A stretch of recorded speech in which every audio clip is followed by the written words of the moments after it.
Hello, listeners, and welcome to episode 7 of Talking Shit About with me, Elizabeth Whipperman, and my dog Martok, who is chewing cardboard in the background right now. We're going to hear from my friend Cecelia about her experiences at the Pacific Northwest College of Art, as well as her experiences with the failures of security cameras. I hope you enjoy this episode. If you want to hear the episode with her husband, you can listen to episode 3 about the Punisher with thumbs. They are one of Missoula's power couples, absolutely. Anyways, don't forget to subscribe so you can not miss the episodes that come out the first Friday of every month. I really hope you can hear me over this cardboard. Anyways, let's go ahead and talk some shit.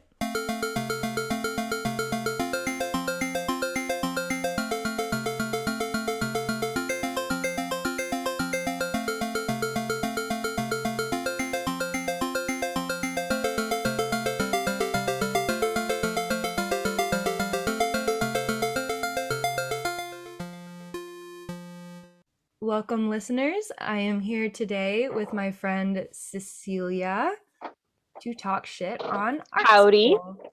Hi, Cece. How are ya? I'm good. It's my it's my Saturday, it's Sunday, but yeah, it's my first day off on my weekend, so feeling good. Yeah. And thank you for taking the time to do this interview to talk shit on art school. And we'll go ahead and dive into it. Cece, why did you go to art school?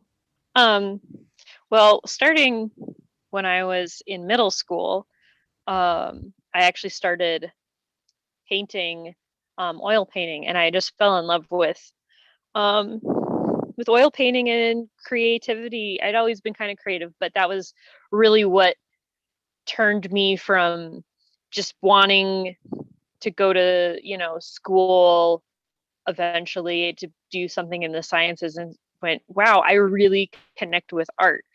Maybe I want to go to art school.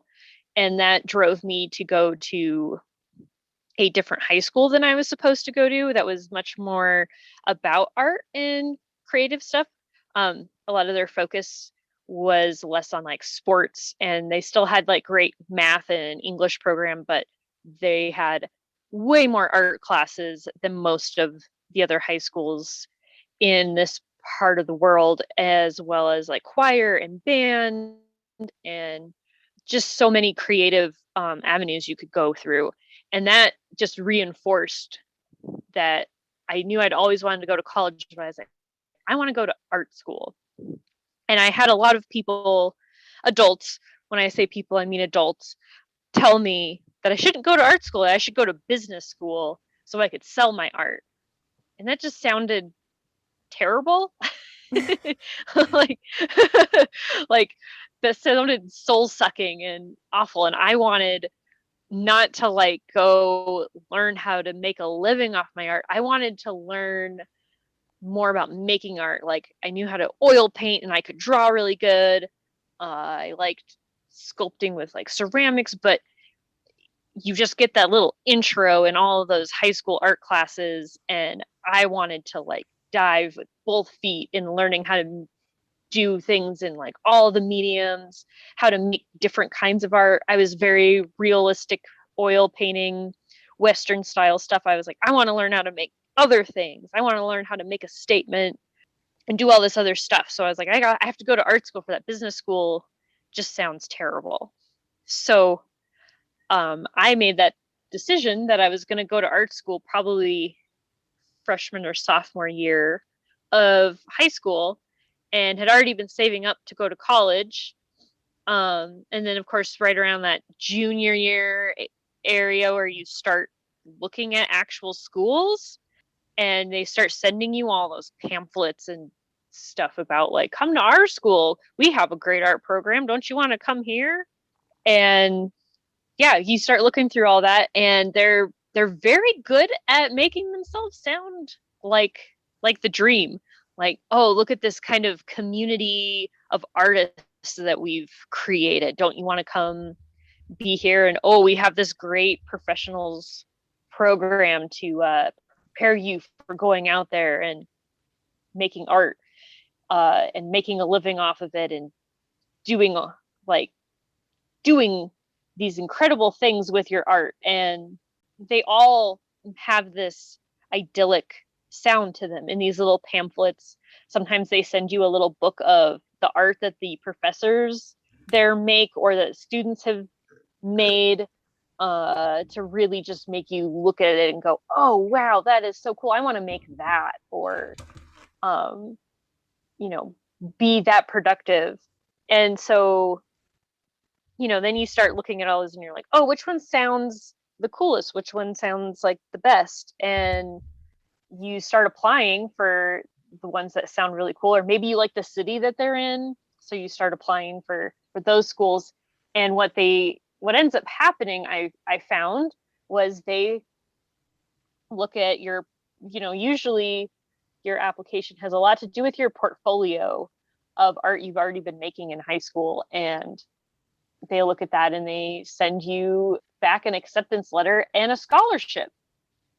And at the time, I thought, you know, when I was a senior at this point, kind of beginning of spring semester, and got an acceptance letter from my top pick, which was Pacific Northwest College of Art in Portland, Oregon. And I thought I was special getting this not only acceptance letter, but a $20,000 scholarship. Mm. And it was based on portfolio. This particular scholarship was, oh, we looked at your art portfolio and the pieces you submitted, and we thought you worthy of this $20,000 scholarship. I was very excited. Now that 20,000 was split over the 4-year period, so you only got 5,000 a year to use, and their tuition at that time was 22,000 a year. Mm. But Is that out of I state?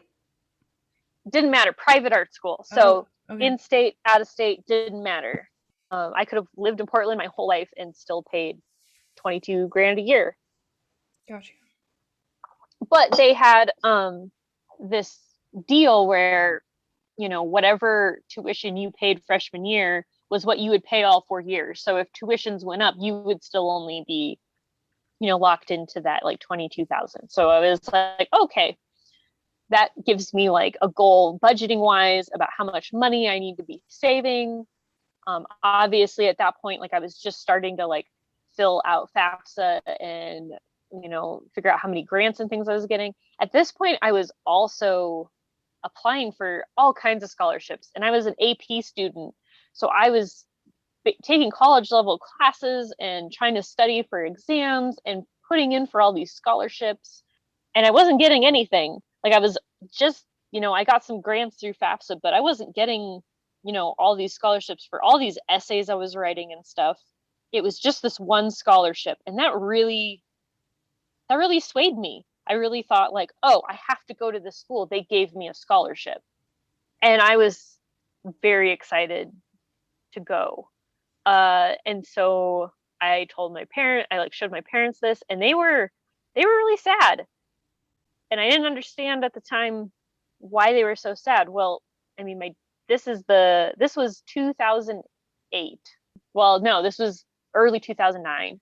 And at that point, the company my dad worked for had declared bankruptcy, and he hadn't been laid off yet. That would happen a year later. But he, in the process of them declaring bankruptcy, lost most of his retirement.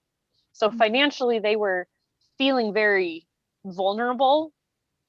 And as an only kid, they were also really, they were also just really sad at the idea of me going 2 states away to go to school. Like they really wanted me to stick around, where it was, you know, not the scary big city 630 miles away from home. So that just in a lot of ways made me even more determined Not that I was a rebellious kid, but just whenever somebody would say, oh, you can't because you're, not good enough, or it's just not possible for whatever reason, just being told that I couldn't do that made me more determined to prove that I could.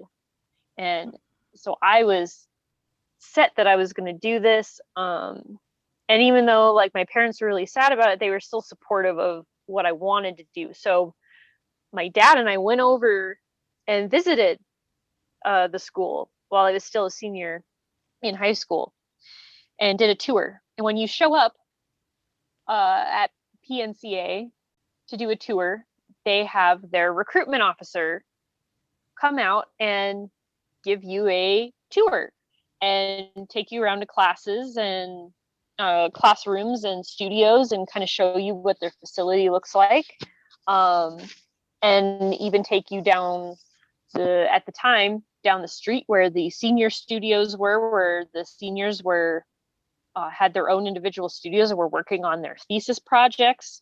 They talk about where the student housing was and what their deal was with that, and just really talk up like what was available. And when you'd ask questions, like for me, I'd ask, well, how do you prepare your students for being professional artists after school?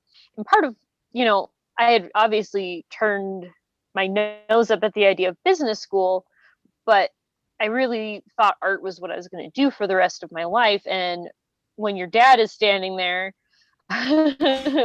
wanting you to have a good future, that's the kind of question you ask, because you want to assure your parent that you're making the right decision and that you're, securing a good future for yourself by making this really big decision. And they assured you, oh yes, your senior year you have this professional practices course. It's literally called professional practices, where we'll teach you how to, when you're done with school and you graduate, you can go out there in the real world and be like a real practicing artist making a living off of your art. I'm like, oh, that sounds great. Well, I can tell you right off the bat, knowing what I know now, that the recruitment officer does not spend much time at the school that they are recruiting for. Like, they barely know their way around. I mean, they know their way around the facility well enough to like show you where things are, but like nobody who's at that school, including a lot of the professors, even know who the hell that person is when they knock on their classroom door to like kind of, make sure that there's no like live models or something while they're bringing around these people who aren't actually like enrolled in the school yet. Walking around, like nobody knows who the fuck this recruitment officer is. He's usually touring around the US, going to high schools and telling people how awesome the school is, that they don't know that much about what it is like to be there. They're very culturally disconnected. They're basically a car salesman for art school. And it's real easy when you're 18 and you got big dreams to get sucked into that, especially when you're walking through the halls and it just feels very freeing. People have their art on display. It sucks you in. And that really isn't what it's like once you're actually there. I mean, there it is to a degree, but yeah, that feeling when you're an outsider and you're looking in, it's very different from the reality. But that just made me all the more eager to go there. But also, they don't give you an opportunity to talk to the students. There's no way for you to speak to someone who's already going there and say, what do you think of your experience here? Is this really like how it is? Is this really what you wanted? The first opportunity I had to talk to a student going to my school was orientation. I had already paid my bill for my first semester and had already made the move 638 miles and was locked in. Classes were starting in like 3 days. And there was orientation. And that was the first time I got to like sit down with students who were juniors and seniors and say, what do you think of that professional practices class? And what do you like, which major do you like, are you in? And what major do you think would be best for me given the kinds of things I want to make? And by the time you're a junior and a senior, you're a lot more jaded. Yeah. And you're a little more down to earth about it. And you're also just exhausted from the constant work of art school. And you've invested a lot of time and money in being there. And they're a little more honest about, oh, that professional practice class is a joke. Well, what have you learned about how you're going to make art when you get out of here? And they're very honest about, they haven't taught us a thing about it yet. None of that has happened, and you're not going to get that. Like, they're very brutal. They're a lot more honest about the fact that you're not going to get those things. And, you know, when you're 18 and classes are starting in 3 days, you're willing to ignore that a little bit, or you kind of have to at that point. You're locked in. And so it's a little shocking and overwhelming. And you're like, oh, man. All right, well, maybe, they still have a year or two left in schooling. Maybe it really is just like the final step before you graduate, that they teach you what you're going to do when you're done. And this school, by the way, was 100 years old. This was not like some new pop-up, Ponzi scheme kind of place. This was, I wasn't going to the kind of prestigious art school that everyone knows the name of, RISD or, something like that. But it was still a school that had been there for a long time, and an accredited school. And the fact that, like, there were, in my opinion, very blatant problems with how things were presented versus the reality, Did you live on campus? No. So at this time, the setup was, they had one big main building in downtown Portland, and across the street was, I guess you might kind of call it an annex, where there was more of the sculpture type stuff. And then down the street, a couple blocks, was a building with all of the kind of private-ish art studios for just juniors and seniors, which was extra money, by the way. I didn't get to have one of those when I was a senior, because I didn't have another, that was another monthly rent, like several $100s to rent. Yeah. We're talking like a 10 by 10 studio space. Like, I didn't have that kind of money because I was paying tuition. And then they had student housing, was another couple miles away. Whoa. It was still downtown, but it was in an apartment complex that was all student housing, not just their students, but some of the other. Portland has a lot of schools, small, and a lot of them are like small private schools. And it was called Goose Hollow. And I didn't live there because, once again, I couldn't afford it. You were in downtown Portland, and it was student housing, but that meant sharing apartment. And if you were rich enough, you could share a 2-bedroom with one other person. So you got your own room. But most students weren't, I shouldn't say most, but, a lot of students couldn't afford that cost. But so the majority were sharing a 2-bedroom apartment with 3 other students. So you each had like 2 students in a bedroom. And that was, at that time, and we're talking over 10 years ago, that was still $700 to $800 a month to share a bedroom. And so it was outrageous. Even to me, that's outrageous now. I know some people who are listening probably live where it's a lot worse, but we're talking at this point, it was 2010, because I couldn't afford to go my first year because of my dad's situation, and I didn't have quite enough money saved up at that point. And what ended up happening to further enforce me going there eventually, I think a lot of people thought, oh, if you don't go there your freshman year, you're not gonna go there. You're gonna, drop out, or you're gonna stick with whatever school you go to. So I went to our local public school, University of Montana, for my first year. And how PNCA further kind of got their claws in me to get me to go there even more is they upped that scholarship. So it had been 20,000 when I was a senior in high school, and I didn't end up enrolling in their school. So they sent me a new scholarship for 36,000. And that was still split over the 4 years, but like that's a significant increase still. That's $16,000 more than what they originally offered me. And that made me even more like, oh man, they must really want me to come here because I'm talented. That's got to be what it has nothing to do with they just really need students to enroll so they can make money. You're just like, I must be really special that they upped the scholarship. But they also upped their tuition.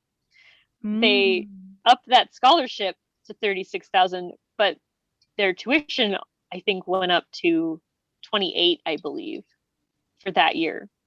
So that is a $6,000 increase in that yearly tuition at the same time. But I still went, and yeah, I couldn't afford the student housing. Now, they, much like a lot of schools, if you're a freshman, they require you to live in student housing if you're not living with a parent. Mm-hmm. But I couldn't afford that. And luckily, because I was technically a sophomore by the time I was going there, after having done a year at I was allowed to go find an apartment on my own. Initially, I actually lived with a great aunt and uncle that I had only met one other time, but they felt I was rude because I spent most of my time in my room studying and working on my artwork, because I was a very academic and determined student. So they kicked me out after like a month. So then I was homeless at the beginning of my semester, which is how I met one of my dear friends still to this day, my roommate, Bridget, who was also a student at PNCA. Bridget was also in her freshman year, and she would enrolled in the painting major. And I had decided not to enter into painting as my major because I had already been oil painting at that point for, I think, 6 or 7 years, and was pretty good. I was already making money on commissions and selling prints and stuff of my artwork. And I just felt like I didn't need to enter into a program that was going to teach me more of what I already knew, or not teach me anything. And then it would just be me skating through what I didn't want either. I wanted to learn new stuff, which a lot of people thought I was crazy. They were like, wow, you're an amazing oil painter. Why are you not a painting major? Why? I didn't take a single painting class while I was there. And I'm really glad that I made that decision, because Bridget didn't learn how to paint while she was a painting major. She was in an oil painting class, which was my specialty, and was really struggling with the medium. She asked the professor like how to make something work, how to use basically how to use the paint, how to use the brushes. And he said, your guess is as good as mine. If you're paying $22,000, because she was locked in at that, for someone to teach you, and they tell you that you know as much as they do, you're not paying for an education at that point. Like, that's yeah, I want that guy's job. Like, what are you paying for? And I was mind blown when she came home to our very shitty apartment. Boy, did we have a shithole. She's struggling to get her painting done for her class because the teacher I feel like, but just can't even show her what to do. And I'm busy with, I was taking 6 classes a semester because I was trying to get through school as fast as possible to save money. So I was taking 18 credits, and I was like, I don't have time to teach you either. I also was working 2 jobs. I had a work study job at the school's library, as well as working fast food and trying to save up money for the next semester, as well as pay outrageous rents. So she and I lived in the cheapest, shittiest apartment we could find. There was no, for the first month, there was no running water because when we first turned on the water there, it was just rust colored. It was gross. And the landlord came and said, oh, it's the hot water heaters all rusted out. We'll replace it. And so the water was turned off while they were doing that. And it took them a lot longer than it should have. And then after they replaced it, they never turned it up or on or something. We never had hot water the entire time we lived there. So How much were you guys and paying? then for that little place, it was, I think, $550 a month. Okay. So it was cheap, but we lived on 96, no, I think it was 91 blocks from our school. Oh. So it was a long commute. It was an hour bus to school. And the buses aren't free in Portland. No. That's more money. Yeah. Exactly. Well, it was too expensive to drive and park there because parking was $1 an hour. If you're in class all day, that adds up to park at the school. Where I think it was more than $1 an hour. It was like $1.50 or something. So that wasn't, affordable either because then you're paying gas and parking. So parking could be very expensive. So a lot of times you were busing. And at that point, the bus pass was, I think it was $100 a month or 90 something a month. And then if you were a student, you got a discount for getting the student bus pass. So I think I paid $360 to $380, I want to say, for a semester long bus pass. So not even a full 6 months. And that's on top of, like I said, rent, tuition. They also have, other fees and, it's college. So they've got, your facility use fee, because you're using the computer lab. I don't know, like it quickly, the 28 tuition doesn't include whatever the other $2 to $4 grand of fees and supplies. Yeah, that they want you to, yeah, and you got to pay for all your own art supplies. You got the facility, but you still have to, if you're taking a printmaking class, you still have to pay for your plates, for your tools. You don't have to pay for the ink necessarily if you're using whatever crappy student ink is available. But if you want, a specific color or something, you're going to have to go pay for that.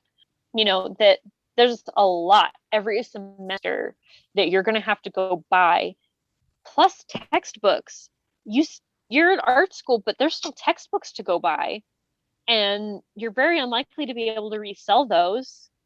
It really adds up really quickly to thousands of dollars beyond the tuition, and trying to survive at the same time, it's a lot. And they do not have an extensive student support program. They have a limited amount of support, but like I got really sick my first semester, and this was when we had no running water, so I couldn't even take a shower at home. And I had this nasty keep in mind this is 12 years before this pandemic. Not quite 12 years maybe, but a very nasty cough, and was just miserable, and was showing up to school, and I was in my welding class and was just miserable, coughing, having a hard time getting getting my project done. And for a welding class, you're not going to take your project home and work on it so much. You're pretty much, you got to be there where the welder and the plasma cutter and the grinder, like, you're not grinding steel in your apartment or welding on it. So, you're there if you want to get your shit done. And I'm there, but I'm just miserable. And the professor kicked me out of class. He said, "You're sick. You need to get out of here. And why are you even here?" And I said, "Well, I have to be here." And he's just grilling me for, the state that I'm in. And I'm like, I don't even have a place to shower, dude. Like, because he's like, "Well, you need to go home, take a hot shower, and like eat some soup." And I'm like, I don't have heat in my apartment because our heaters were so out of code, we refused to turn them on. And this is November. So I don't even have running water to take a shower. Like, get off my back. And he kicked me out, sent me down the street to a first care. And then he said, "You need to go talk to student services about, like, getting a shower and stuff." So I go to student services, and the best that they offered me was they opened the, I didn't have a key to get into the senior studios down the street. But they said, "Okay, we'll open that for you and you can go in and there's a shower in there." Well, the shower that was in there was for the students to use to rinse out their art supplies and stuff. So you go in there and it's a shower, sure, but it's caked in like oil paint and solvents, and like basically it's been being used as a spray booth. It's not like a shower for humans to use. And they're like, "Here you go, get a shower." Just oh my god. Like, there's not even like a curtain or a door on it. Like, it's literally being used as a facility for art making. Like, that was what I was offered as my help. And then later on, at the end of the semester, so about a month and a half after this, I was still suffering with this cough, and it had just gotten worse.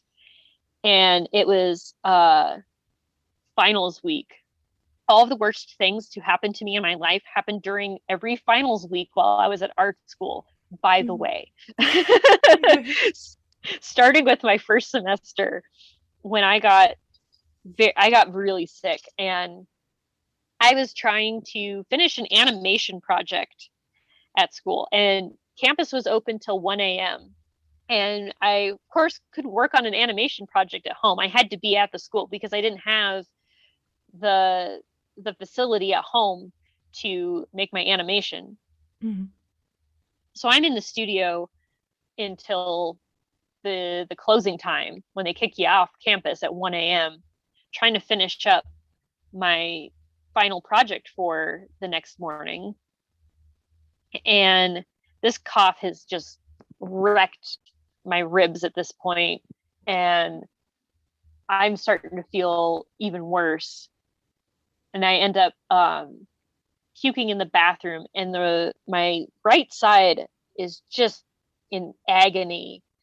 And my roommate and I, because my roommate's also there trying desperately to finish art for finals week the next morning. And we go home, and I'm like, I'm dying. And I managed to, before we left the facility, like, quick render my animation and email it off to the professor it was due to the next day. But I didn't even have time to check if it was okay. Like, I'm just like, I'm sick, I'm dying, like.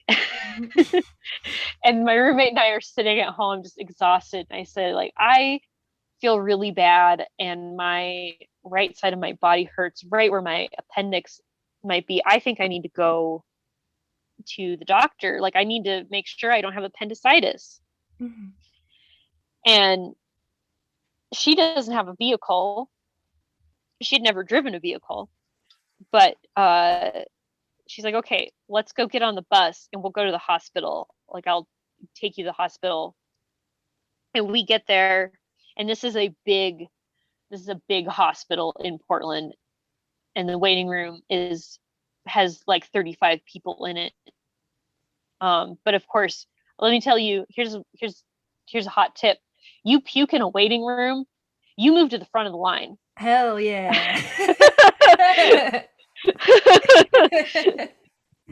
they they get you out of there real fast. um so they herd me into the next room before they take you into basically ER. That's like the last time I see my roommate for like 3 days. Oh shit. It is, and they took me in there, and I didn't get to come out. And after they did $8,000 of tests on me, decided that all that was really wrong was whatever virus was causing me to have this cough had caused me to cough so hard that I had broken the cartilage on my ribs on the right side of my body. And that was why I was in such pain. But they couldn't find anything more wrong with me. And I mean, I was kept in an emergency room in the hospital for, like I said, 2-3 days. So I missed 3 of my 6 finals. And I had, like I said, I had emailed off my final project for the animation the night before. I also had finished my welding project and was in the studio. So it was done and it was turned in. But that particular professor had a policy that if you didn't show up for your final, he would fail you, no matter how well you had done up until that point. If you had turned in every project, got an A in every project, which I had, he would fail you for missing the final. They wouldn't let me out of the hospital. In fact, at that point, they didn't know what I had, and they thought I might be contagious. So those of you who have had the COVID test where they take a sinus culture and they put the swab up your nose, clear up into your sinuses above your eyeballs, I had to have that. They gave that test to me while wearing a hazmat suit because they didn't know what's wrong with me. And they fucked up the first one, so they did it to me a second time. And it was awful. Oh god. But they literally like had me quarantined in the hospital, and he tried to fail me for not being at his final. And my project is sitting there on the table with all the other students, but I wasn't there for a critique. Finals in art school, a lot of times your final critique, where everybody looks at your stuff and either doesn't say anything because nobody has anything to contribute, or they just shit all over it. Like there's very rarely a constructive criticism. It's just a lot of either silence or somebody trying to make up something to say, and it usually is just bullshit because they're trying to pass the class, or they just hate it, or there's just critiques are a shit show. I was in maybe 1 or 2 that were fun and constructive and you got something out of, but 90% of them are just god awful. And I wasn't there, so he tried to fail me. It turned out my animation, the rendering went badly. And they got about 15 seconds of motion animation, and then it was just frozen on the last frame for 2 minutes. No. And so it was just a mess, which luckily those 2 the professors I had animation stuff for were very understanding, and they let me do makeup work after the semester, and I was able to pass both those classes. The other one, that was a fight. I mean, I had to be like, dude, I was in the hospital. You cannot fail me for not being there. Like, I realize you have a strict policy, but unless you were going to bring the class to my hospital bed, I wasn't going to make it there. Like, And he was the same one that told you to get out of his class when you were yes, sick, right? yeah. Oh my god. This was the same professor who literally kicked me out of his class one day. So I argue, like I look, if you need proof that I was in the hospital, like I have an $8,000 bill to prove where the fuck I was and why I couldn't be in your class. And he compromised by giving me a C, which was like a C minus was not considered passing at this art school, by the way. You had to get at least a C. And so he gave me the minimum passing grade. I had had an A in his class. And so he was like, gave me a C. Oh my God, that makes me so mad. Yeah. Just fuck that guy. Like, no empathy whatsoever. No, absolutely none. And just, yeah. And then he also had a rule that you had to have all your projects out of there by the end of the day that Friday before semester ended, or they would be thrown away. So I had to beg someone to get my projects so that they wouldn't be thrown in the trash. You know, the welding projects I had done all semester were sitting in there. So somebody had to get those for me because I was still in the hospital. That was one of the worst weeks of my life. And that was your first semester? That was my first semester of art school. Unrelated to art school, that was also the week we got, I would say, robbed at gunpoint, but I know he didn't actually have a gun at one of my jobs. Oh, yeah. Yeah, that was literally the day before I went to the hospital. I was at work and someone showed up and threatened that he had a gun and I needed to empty the till. And as a chick from Montana who hunts and has grown up around guns, I guarantee you that man did not have a gun in his pocket. But wasn't my money, and I was more than happy to open the till and hand over the measly $200 that was in it. He didn't take my tips, by the way, so you know, I still got paid, but I had to talk to the police and deal with a very angry boss. And yeah, that was still a crap situation. Although I will say the benefit of having gone through that scenario is every time I've had a job interview since then and they ask me what I would do under pressure, I can just tell the story of being robbed at gunpoint and how I handled the situation. And it's guaranteed to open every interviewer's eyes and they go, oh yeah, I think you're probably a capable person under pressure. So there you go. Imagining at that job, they didn't like tell you what to do beforehand in the event of a robbery. No, as a matter of fact, what you thought you should do. As a matter of fact, one of the things my boss was upset about when they got there was why didn't I press the panic button? I literally had been at this job almost 6 months at this point, and no one had once shown me where the panic button was or even told me what a panic button was. Yeah. And I'm 19. I've had a couple jobs, but not enough where I would just have enough worldly knowledge to ask that question of an employer. And we're from Montana, not Portland. Yeah, we don't have panic buttons here. Yeah, more likely to have like a shotgun under the counter than like a panic button. Exactly. Yeah. I was like, what's a panic button? So then she's upset that I didn't know about all this. Well, meanwhile, the cops are grilling her because, and she's a horrid boss, by the way. They're grilling her because when she shows up and they're asking questions, she goes, oh, well, we have security cameras, so let's go look at the security camera footage. Well, they didn't have a single image of the person who robbed us because all of her security cameras were pointed at the till at me because she had so many employees who had robbed her in the past that she turned all of her cameras that same direction.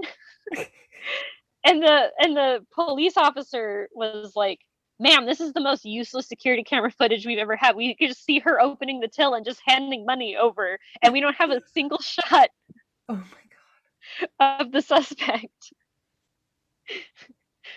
So that person was never caught as far as I know. But that's fine. My interaction with him tells me that with it being close to Christmas and given how terrified he clearly was to be robbing a place, that man just really desperately needed money, and he just chose a very empty till to rob. But whatever, dude. But yeah, I mean, that was my first semester. And then before the next semester even started, Bridget and I lost our apartment. We were renting from a slumlord. Obviously, if you can't tell from us not having heat or water or hot water or basic living necessities. We had a roof over our head, and that's about it. I mean, the landlord, it turned out, had a reputation for this. We found out later, but the apartment next to ours caught fire.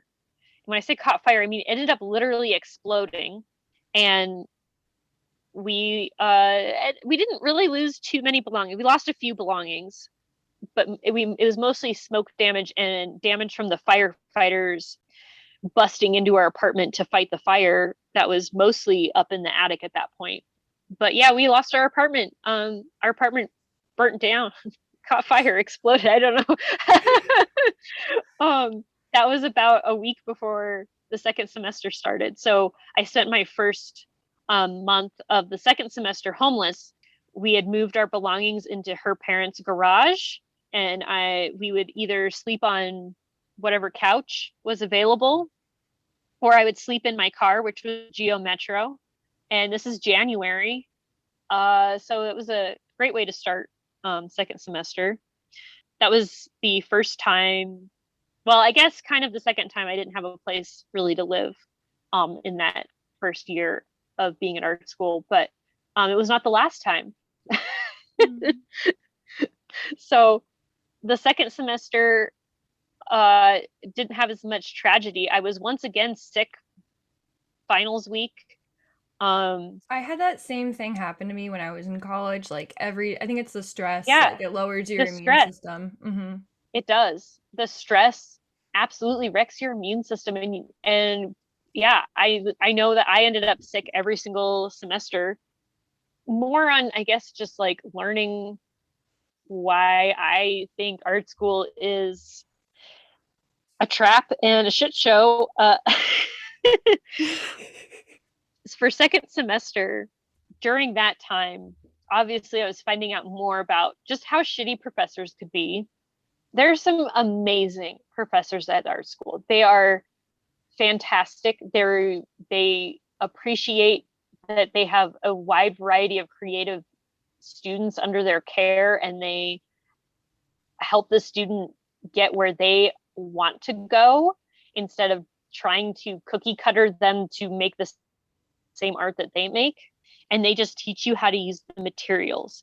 Those professors tend to be in the sculpture department because they don't want you going in to use the sculpture facility and cutting your arm off on the bandsaw. Or one girl got a blade shoved through her hand because she didn't use the wood lathe correctly, or exploding something in the kiln, or trying to pour plaster down the drain and clogging all of the plumbing. So the professors and studio aides in sculpture department tend to be pretty good because they don't want you to fuck shit up. Unlike that painting professor in Bridget's painting major who just didn't give a fuck. That would be like, yeah, if you were in an animation class and you're like, how do I use this program? How do I open this file? And they'd be like, figure it out. Be like, what the like, no, yeah, that's insane to me. Right. Handle that. Yeah. Like it just, yeah. So the professors that I fell in love with and miss, the part of art school I miss are these particular professors and spending time listening to their stories and getting advice from them and their guidance. and one of those ended up being my thesis mentor later on. That was Frank. uh Fantastic guy. Very laid back. He made a lot of ukuleles. He'd teach anyone how to make a ukulele out of a cigar box. He was missing half of his hand from a saw, and a lot of terrified freshmen assumed, as he was teaching them how to correctly use the equipment in the wood shop, and they're watching him, tell people not to, hurt themselves on the saw, and they're watching him with his half a hand. And he assures them that he didn't lose it on that bandsaw. That was, that was great. That was amazing. That was the kind of class that like I thrived in. But for every one of those professors, you had about 4 that just didn't care, either because they were also under a lot of stress and pressure. And some of my professors worked at 3 different colleges. They didn't have a full-time gig at any college. So they would teach 1 or 2 classes at PNCA, and then go teach 1 or 2 classes at the community college, and then maybe teach a class at Reed or one of the other private schools. So they had a very full, busy schedule. And half of that schedule was running around Portland, just getting to all the different classes they had to teach at all these different schools. Plus, they were trying to, make a living off of their art at the same time. Your professors who were in that boat were stressed out, and they just didn't have time to care. It's not that they weren't caring people, they were just as stressed out as their students. And then you had the long-term tenured professors who had a very particular idea of what art was. Mm-hmm. And most of them didn't know how to use the mediums, but they could look at your art, tell you were shit, and throw some kind of esoteric art theory jargon at it, and then give you a shitty grade because they didn't like your style. And meanwhile, some other student who literally forgot to do their fucking homework and found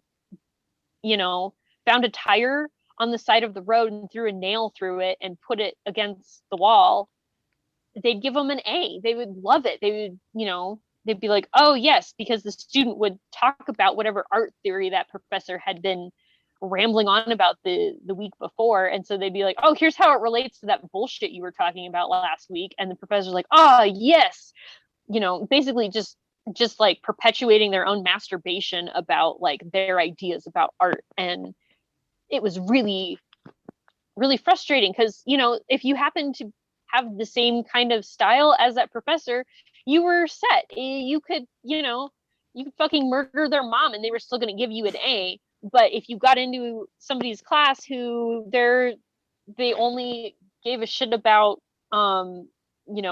whoever's fucking theory they had attached themselves to, you were only passing if you managed to get every single piece done and show up for every single class, because the moment they had a reason to give you a failing grade, they were going to.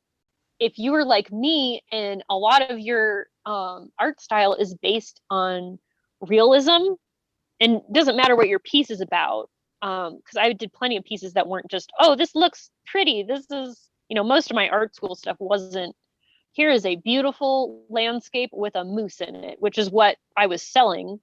That's what people wanted to buy, but it's not what art school wants to see. Mm. But I would still, my work's meticulous. Even if I'm not doing realism, I do a lot of very fine lines and meticulous attention to detail. And there was a lot of professors who would see me bring that in, and they would tell me how much they hated it. like not like whatever I was trying to portray in the piece, but they would be like, oh, this is more craft than art, or oh, this is here one professor told me, oh, well, that's more like illustration than art. And I'm like, you have an illustration major at the school. There are students sitting next to me who are illustration majors. I'm sorry, what the fuck did you do? Is illustrating not art? I'm sitting here as an illustrator and I'm very confused about what I've been doing this whole time. It just we're being told like oh, the detail in your art is distracting from the meaning. Or I had one teacher who I really liked drawing on vellum, or my favorite thing to draw on for a while was mylar, which is like a clear vinyl, and I would draw on the matte finish.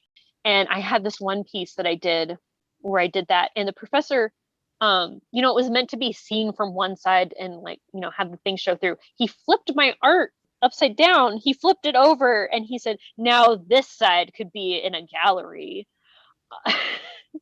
Like, is the fucking backside, which is just like, was nothing. Like, it's just, okay, well, fuck you.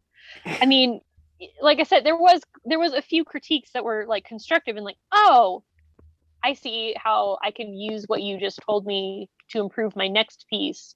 But a lot of it was just being told that they didn't like it, that they didn't like whatever my signature style was. That's why you go to art school, is to have someone help you, like teach you how to do things differently, force you out of your comfort zone so you learn how to do things. Okay, And sorry, this is getting me like so mad. I can't imagine like being in those classes, but like I have this suspicion, and like you've been to art school, so like maybe you know more than I do, but I feel like the people who say they don't like realism in art or like detail and stuff are usually people that can't draw. Like, see, and that was exactly kind of my feeling with a lot of these professors. Because here's the thing, a lot of the ones who were saying that to me were the same ones who were saying to students who would ask them, how do I use this medium? How do I take this medium I've never used before? I have an image of what I want to do in my mind, but I don't know how to make the medium do that. And the professor would say, well, your guess is as good as mine. They're the same ones who absolutely hate when you show up with a well-crafted piece. And it didn't matter if it was me or some other student who was very good in whatever medium they were working in. If you showed knowing how to use the medium, they considered it craft and not art, which also is bullshit to me. Of course, craft is art. Arts and crafts. Yeah, things that are craft are still art, and art requires craftsmanship. Like, I just and there is a lot of that at art school. For me, I think putting meaning into art is very honorable, and I think using your art to send a message, whether that's maybe we shouldn't fuck up our planet, or war is pretty stupid, or stuff like that. That is great. That is honorable. That is using your skills to send a message and help try and change the world. But I also think that there is value in art that is just made to help people feel good, or maybe make them, question things about themselves, or even just to like convey your own emotions about something and help the artist like work through what's going on in their life. I think those are all completely valid ways of using art, or to have something artistic and beautiful in something that's utilitarian. I mean, that's a lot of what crafting is you make a beautiful piece of clothing or basket or bowl, whatever it is, and it's beautiful to look at and you enjoy seeing it, but it's well crafted. It doesn't have to have a deeper meaning. your beautiful, well crafted bowl can be an artistic piece, a beautiful artistic wonder to look at, and not be trying to push people in a certain way. But art school does not feel that way a lot of times, and part of that is probably has to do with what is relevant at the time. There were times 100 plus years ago, probably close to 150 these days. I keep forgetting that time is passing, and it does that. It just keeps going. It just keeps going. Where what they were teaching was, only realism. You got to paint this realistically. If you can't paint this to look exactly like whatever thing you're looking at and copying, then you're not a good artist. And I don't think that's good either. Like, I don't think that's really, we're not there anymore. But to completely shun that is ridiculous. So to completely just pretend that none of that's art now, if you're making it today, that's not art anymore. That's bullshit. Like, who the fuck do you think you are to tell someone that that isn't art, especially when every single day at art school you debate what is art? Nobody has the answer to that question. It is just a debate that you engage in every single day at art school. And everybody has an opinion. Everybody has an asshole. Everybody has an opinion. And at art school, everybody is an asshole because having a big ego to voice that opinion is the only thing that gets you through. Because if you're too quiet about it, you just kind of fall behind. Like, it's really hard to be, I was always a very quiet, reserved person. And it's really hard to survive that big ego atmosphere if you're a quiet person, because they just, oh, you're not participating in critiques. You're not, telling your fellow art students that their art looks like shit. Like, or making up some bullshit like, oh, I don't know what to say about this piece because I don't understand what they're trying to do with it. So I'm just going to pick out a line and be like, I really like what you did with that there line. Great choice. It really makes the piece flow. Like, I like, it's just, anyways, the end of my second semester approached at art school, and during this time my dad had officially fully lost his job the year before. He got laid off, and he had lost 2/3 of his retirement. He lost his job, and we didn't know what was going to happen. So he cashed out most of what was left of his retirement, which was considered an early withdrawal. And he used that money to pay off the house, to pay off the mortgage. So we would have a place to live no matter what happened. Because that was an early withdrawal, that was considered, and that was a lot of money, that was considered his income for the year, and the taxes and all of that. So when I did my FAFSA, because I was still considered their dependent, that made our income look so high that I lost all of my grants. I lost my Pell Grant. I lost my student work study funding. I basically lost all but one small grant and my scholarship that was based on my portfolio. It also reduced how much I could take in student loans. Because I lost all of that aid money, I looked at how little I had managed to save up from my shitty jobs and my barely, for my dumpster diving for food scraps and paying a rent, which at that point, Bridget and I had gotten another roommate, and we were renting a 2-bedroom. I was still sleeping in the living room. We just hung up a bed sheet. We just tacked it to the ceiling, and we had lost the futon in the fire of our last apartment. So we just got a little rollout mattress from the IKEA my roommate worked at. And so I just slept on a mattress on the floor of the living room that was just behind a curtain, basically. That was my room that semester.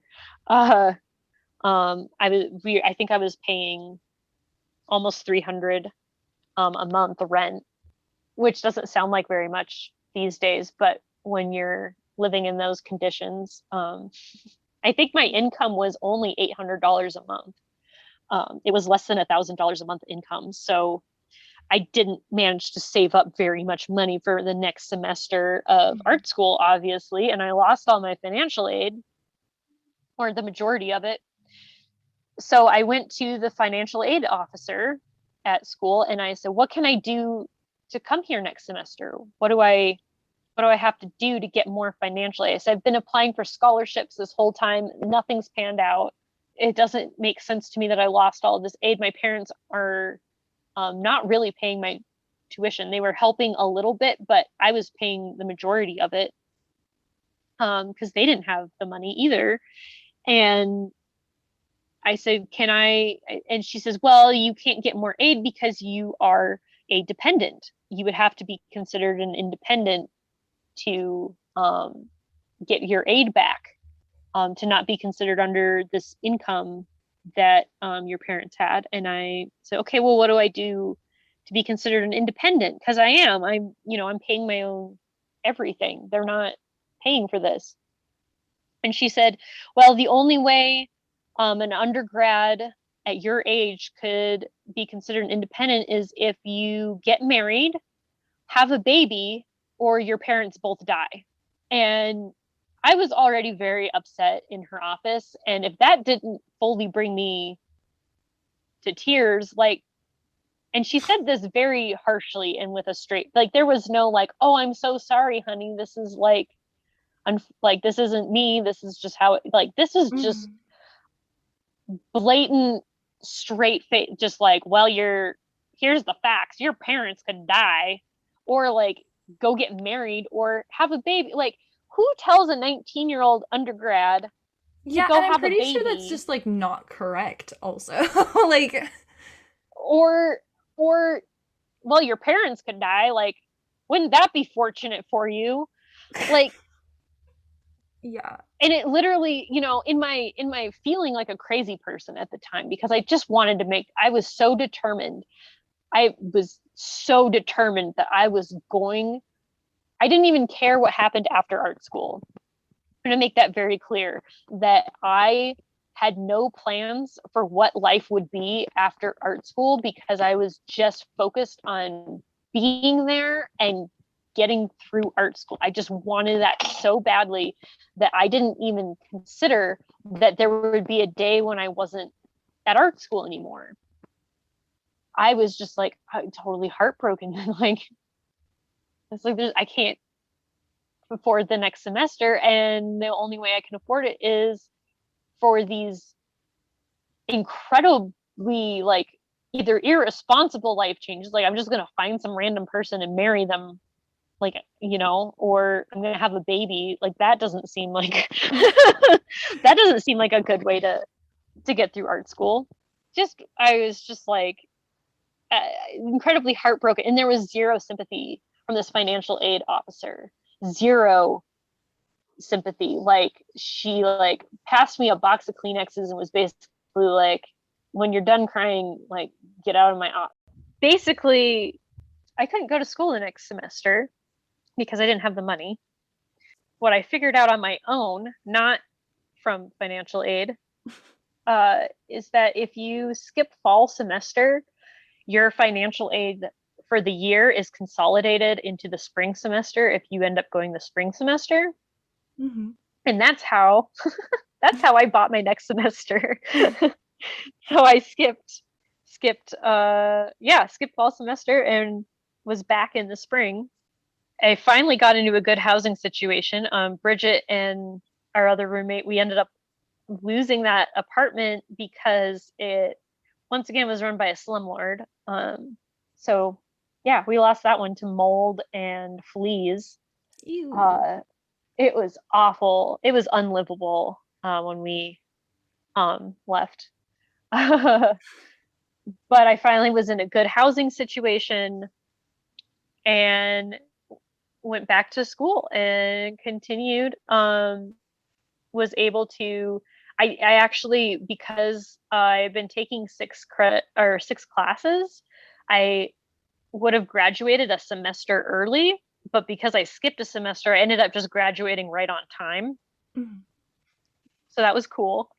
Over that period of time, some of the other shitty things that happened, that art school really didn't help with, in terms of just making being there feasible. Like I did it, but like I shouldn't have had to have gone through what I went through to be there.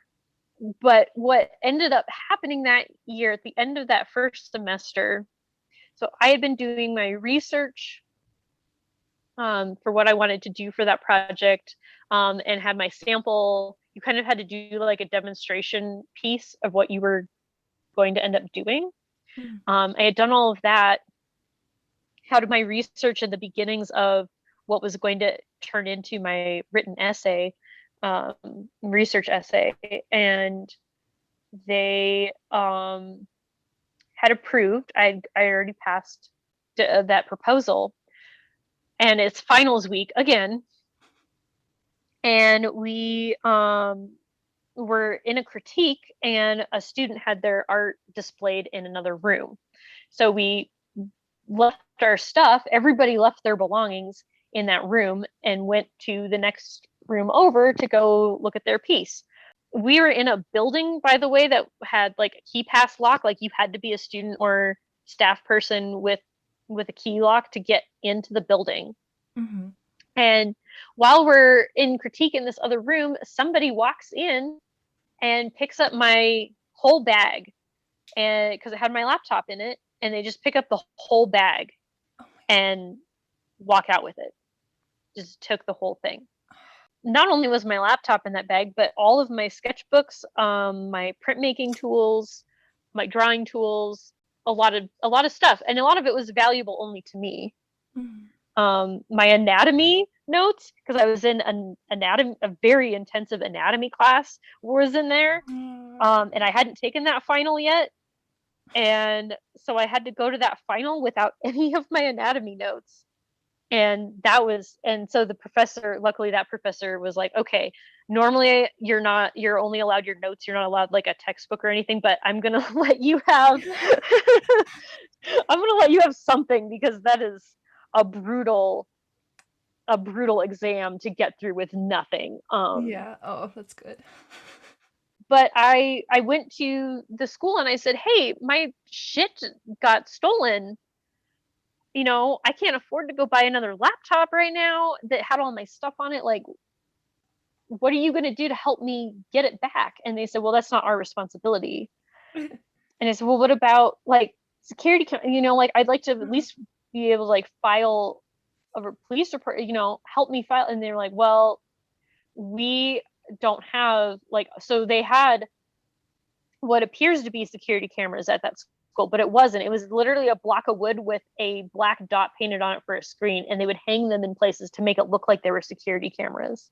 And they actually commissioned a student to make those. Oh my God. But they straight up said to me, well, our security is based on just like trust.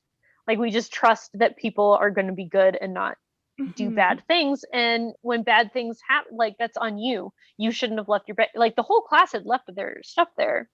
They said, well, this is your fault, not ours. We have no responsibility for this. And I was just like, you're not going to help me like at the very least, like this is between a laptop and all the other stuff in there, close to $1,000 worth of my life that I can't just go get back. And he said, well, it's not our problem. And okay, well, I guess I got to figure out how I'm going to get this stuff back, or I can't get the stuff back. There was nothing for the police report to go on. So I just had to start over regaining those materials. Over the course of that winter break, they ended up having an entire computer lab's worth of Macintosh desktops stolen because they did nothing I was not the only student who had things stolen out of that building. And a lot of what was stolen was actually equipment owned by the school that students had checked out to use, like cameras, and other electronic equipment. And it got just whoever was doing this stealing, a student, staff person, who knows, would just walk in and just pick stuff up and walk out. And they did that with a lot of that little equipment and students' bags, things like that. And then when they realized nobody was going to do anything about it, they went in and they stole an entire computer labs worth of Macintosh desktops. And the school ended up shutting down campus for the rest of the winter break, when normally it was an open, or I think they only shut down the computer labs, but they ended up having to shut that because they let it get so out of hand. Yeah. Um, Well, it's not affecting and us. It's my not costing us money, so, whatever. it yeah, it's not our problem. And I'm like, well, it's now it is your fucking problem, because now it's become clear to whoever's doing this that you're not going to do anything about it. So I felt very little sympathy for the school Yeah. losing. Like, that's what you get. That's fucking karma right there. Yeah, it still blows my mind that a school that was at that, so by the way, earlier I had mentioned that the tuition rate was locked in with wherever you started. About a year into my enrollment there, they changed that policy. They literally changed the school policy to get rid of that. And so my tuition did go up. It went up to 32 grand a year. And not only did mine go up, but everyone else who had been locked in at lower rates. So Bridget had been at 22,000 and hers jumped up 10,000, and she couldn't afford to go. And she ended up getting kicked out because she also midway through the semester lost her financial aid. And so the school was like, well, you owe us the other half of this money now. And she's like, I can't pay that. That's like 16 grand. Yeah. That's I don't just have that in my pocket. And they said, well, you can't come here because you didn't pay your bill. And she went in to set up a payment plan, and they said, here's the payment plan option. She's like, all of these payment plan options are more money than I make in a month. Like, your monthly payments are more than I actually make. And they said, well, then good luck in collections. It took her until, like, I think in the last 2 years to finally get out of default on that, because setting it up so that you have to pay more than you actually make in a month, like, you're never going to get that money. You're never getting that money. So why even do it that way? And it just isn't, it fucked up her being able to go not only to that school, but any school, really. Just nonsense to me. I understand that they got to make their money, but the lack of sympathy and just, yeah, not treating their students like humans, as soon as they don't have whatever money, is such capitalism, like, fuckery. And I'm sure that PNC is not the only art school out there that treats it like that. Like, and they know that they have not gotten better. One of the reasons they upped our tuition was because they were renovating a new building to move into. And so for a lot of the students, at this point we were seniors, a bunch of us dropped out that final semester. Like, they were that close to graduating and they had to drop out. So they couldn't afford, or they were in their final year and they couldn't afford the sudden jump in tuition. The graduation rate at that time was only 31%, I think, of students who enrolled ever graduated from there. So at an atrocious graduation rate. God. We did it. Those of us who graduated that semester, we were pretty jaded, obviously, but Yeah, I was gonna ask, how did it feel? Did you I didn't graduate? even want to walk at graduation. I was just ready to go home. I was just done.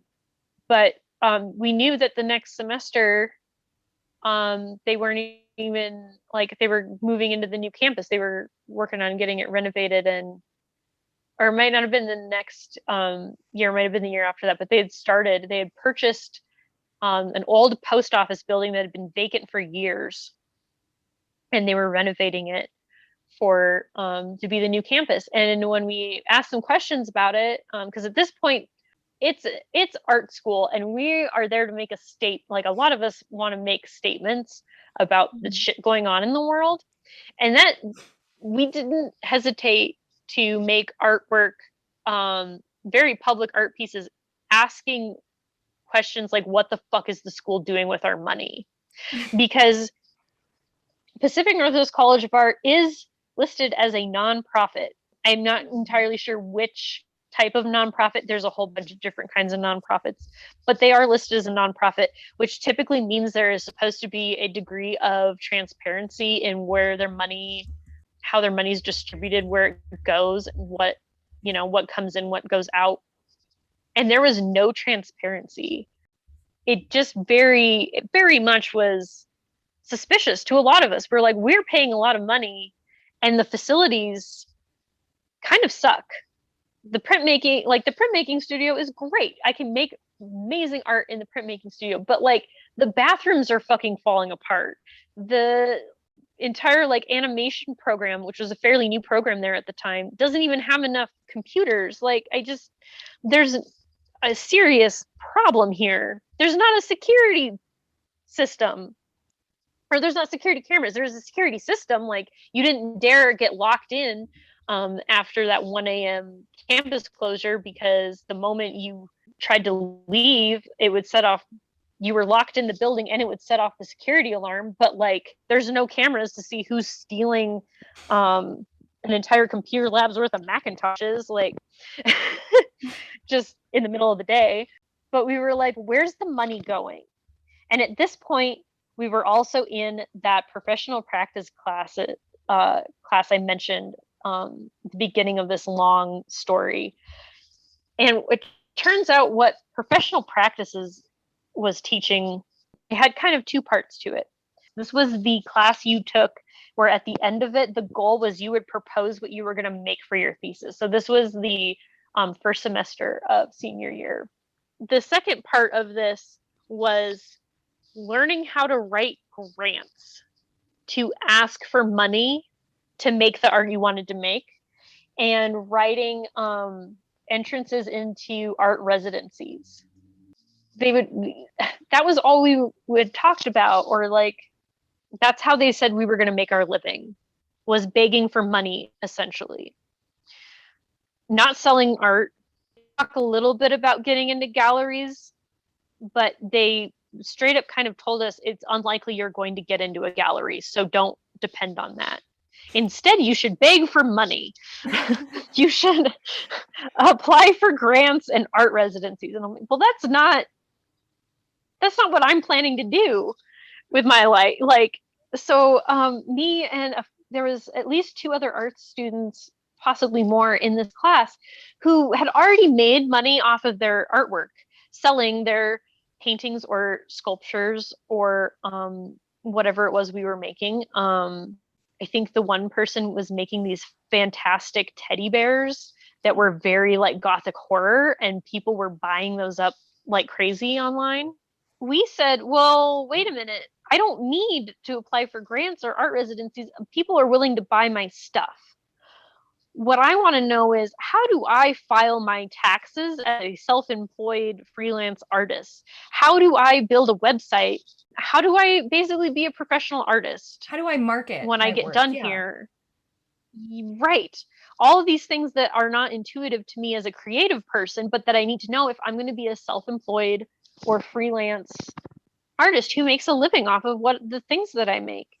And they said, well, like, nobody has any interest in learning that, because we said, you had all these speakers come in to talk to us about art residencies and grants and things, but you haven't had anyone who's like an accountant or a tax professional come in and tell us what the fuck we're supposed to do with this. And they said, well, nobody wants to learn that.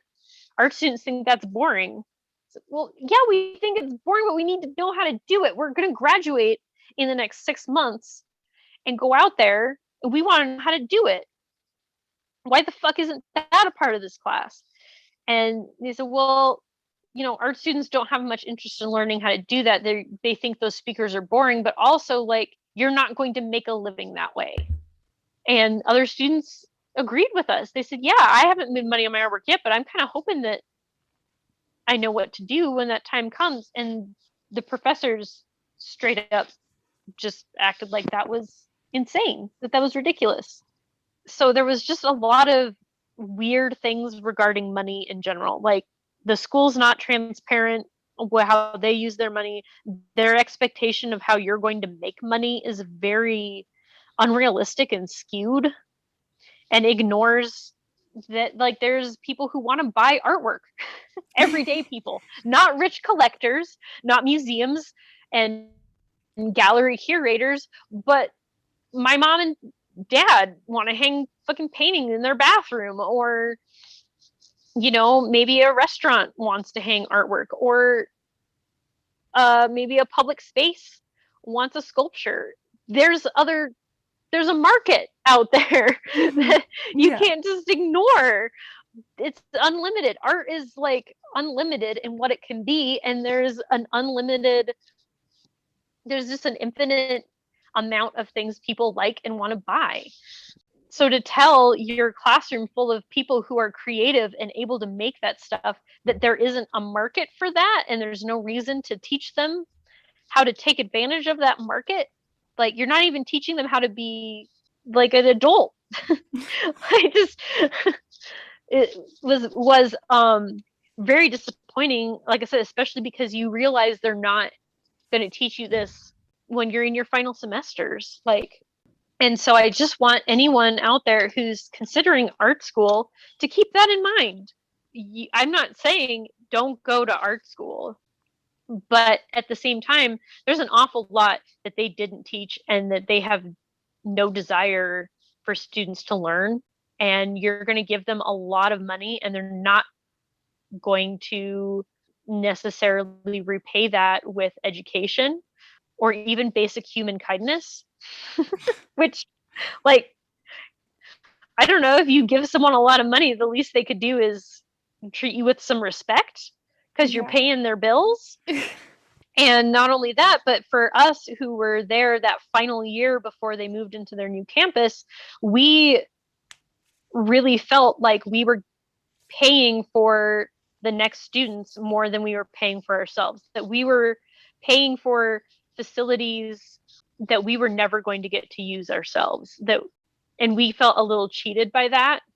Not only that, but when the new campus opened up, they promised that this was going to be an extension of the campus, that this was going to be expanding the campus, and that the other facilities were still going to be a part of campus and used and whatnot.